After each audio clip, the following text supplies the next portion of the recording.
এটাতে কি উপকার পাওয়া যায় এবং অবশ্য কি হয় লাগিয়ে সানস্ক্রিন জেলের কি লাগিয়ে উপকার পাওয়া যায়, তাই আমি তোমাদেরকে আজকে বলবো।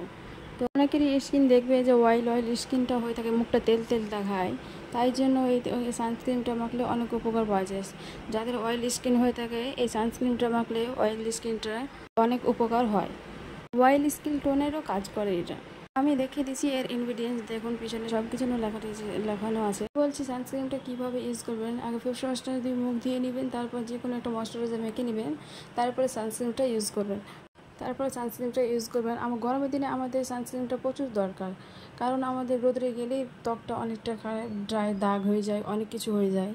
তো তাই জন্য দাগটা শুধু সানস্ক্রিনটা ইউজ করে গেলে আমাদের একটা দাগটা মুখে হয় না, সে কালো দাগ। আমরা রোদে গেলে অনেক দেখি যে সানস্ক্রিন না মাখলে আমাদের স্কিনটাতে অনেক দাগ পড়ে যায়। তাই এটাই আমরা ভুল করি যে আমরা রোদে গেলে সানস্ক্রিন মাখি না। তাই জন্য আমি বলছি যে এই সানস্ক্রিনটা মাখা প্রচুর দরকার। তাই জন্য আমাদের সানস্ক্রিনটা না মাখলে আমাদের স্কিনটা ভালোই থাকে না। তাই আমি বলবো সবাইকে যে সবাই সানস্ক্রিনটা ব্যবহার করুন, কেন যে সানস্ক্রিনটা আমাদের সব কিছু।